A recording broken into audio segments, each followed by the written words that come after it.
Hai Sobat JMC, selamat datang di konten perdana kami, yaitu podcast obrolan super. Apa itu obrolan super? Obrolan seputar pelajar.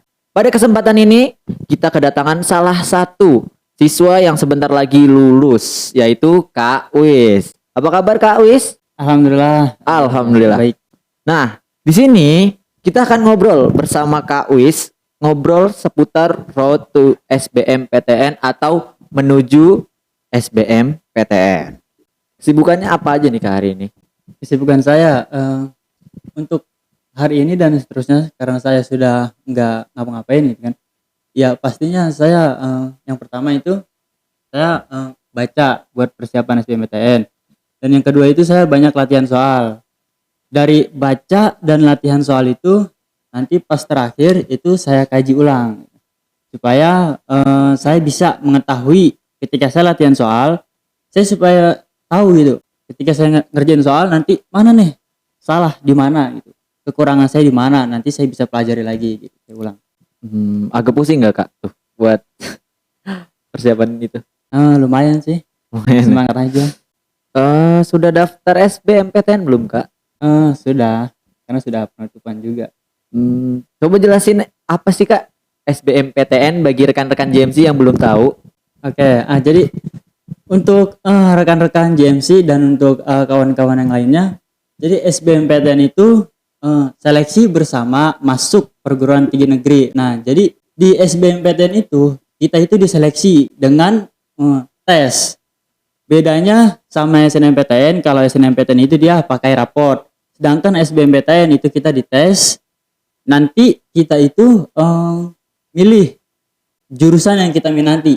Nah, di situ penentuan kita nih, minatnya di mana gitu. Jangan sampai ketika kita milih jurusan itu yang enggak minat sama kita gitu. Nanti kalau diterima itu bahaya. Misalnya nih, saya milih jurusan sastra Cina gitu misalnya. Terus diterima.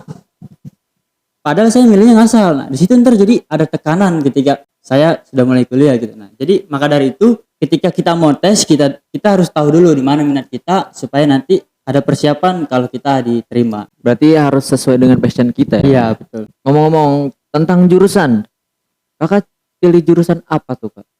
Di SBMPTN ini saya itu milih jurusan yang pertama itu administrasi publik, sedangkan yang kedua itu saya milih ilmu komputer jurnalistik. Sudah berapa persen kah persiapannya? Untuk persiapan dari kalau yang saya pilih itu jurusan itu sekitar 80%-an. Kalau untuk TKA dan TPS-nya sudah berapa persen juga persiapan dari kakak sebelum-sebelum ini? Nah, kalau itu saya bagi dua karena saya belajarnya ganti-gantian, nggak langsung gitu aja gitu. Nah, kalau untuk yang TKA itu karena itu kan akademik ya, tes kompetensi akademik. Jadi itu saya sekitar 60%. Kalau TPS itu sekitar 50%-an lah. Kurang lebih seperti itu. Nanti tesnya bagaimana sih Kak? Kalau misalkan SBMPTN? Tesnya? Iya. Iya, kita datang ke tempat domisili yang kita pilih gitu. Saya kan pilihnya di UI. Nah, nanti saya datang ke sana, dites, ada kurang lebih tuh ada 80 soal. Apa aja yang dipersiapkan menuju SBMPTN pada akhir-akhir ini yang kakak lakukan? Persiapannya sih ya itu tadi gitu. Saya dari baca dulu gitu, terus latihan soal dan tidak lupa juga saya juga mengatur kesehatan saya untuk istirahat, untuk olahraga juga gitu supaya saya stabil gitu. Apalagi di sekarang ini gitu. Ya, di wabah pandemi ini kita harus jaga kesehatan. Tuh Sobat JMC, kita harus bisa membagi waktu dalam melakukan suatu kegiatan ya. Oke. Seberapa yakin yang kakak rasakan kali ini untuk mengikuti SBMPTN? Kalau untuk saat ini saya insya Allah sangat yakin sekitar sampai 75%-an sampai 80 sih. Kira-kira pilih kelompok ujian UTBK apa? Karena pada dasarnya saya itu sosum, ya saya milih sosum. Oh, sosum. Itu tuh mengarah ke mana? IPS. PS juga. Iya. Kira-kira cita-cita apa sih Kak yang Kakak sampai berpikir untuk mengikuti jurusan administrasi? Cita-cita saya itu ini salah satu impian besar saya, yaitu saya pengen jadi Menteri Keuangan gitu. Wih, hebat banget kan? Amin. Hebat sekali. Semoga tercapai ya impiannya Kak Wis. Amin. Amin. Sebelum kita akhiri podcast kali ini, ada nggak sih Kak tips buat adik-adik kelas selanjutnya atau pesan-pesan buat adik-adik kelas selanjutnya yang akan mengikuti SBMPTN selanjutnya?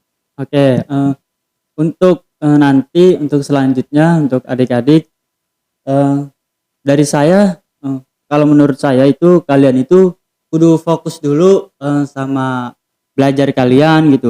Kalau kalian misalnya kalian suka main game atau suka apa gitu, kalian harus bisa menyeimbangkan waktu kalian gitu supaya kalian itu bisa dan kalian itu bisa mengetahui gitu di mana minat kalian gitu. Kalian jangan mempersiapkan dulu untuk persiapan UTBK gitu. Jadi kalian itu harus mempersiapkan di mana minat kalian gitu. Jangan sampai ketika nanti udah tiba saatnya kalian nggak tahu minat kalian di apa gitu.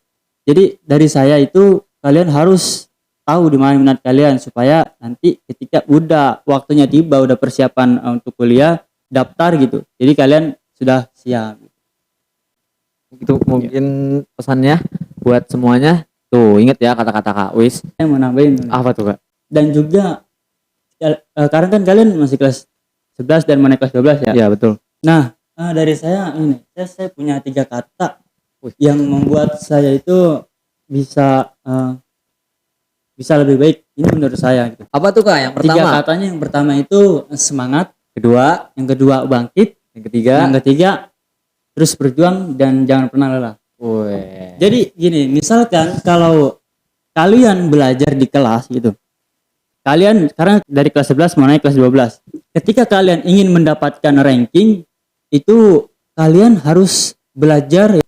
Karena dulu ketika saya kelas 10 itu saya ranking saya itu pas semester 1 itu ranking saya 10 dan ranking 10 ranking 8 gitu. Dan di situ saya punya ada motivasi gitu. Yang tadi saya sebutkan itu. Di situ saya menemukan titik di mana saya harus bangkit dan saya harus bisa. Ranking itu bukan sebuah tujuan kita menjadi pinter. Semua orang itu berhak untuk cerdas, berhak untuk pinter. Jadi kalau patokan juara 1 di kelas itu sebagai pinter itu menurut saya enggak gitu. Karena yang juara 1 di kelas pun itu bisa tergeser.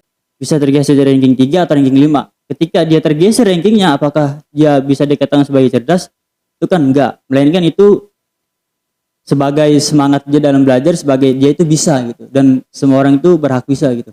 Jadi ketika kita belum berhasil gitu, ketika kita gagal itu hukumnya bersifat pasti. Sedangkan keberhasilan itu tidak pasti. Karena keberhasilan itu hanya bisa diraih dan bisa dicapai bagi mereka yang bangkit dan terus berusaha. Wih, hebat banget kata-katanya.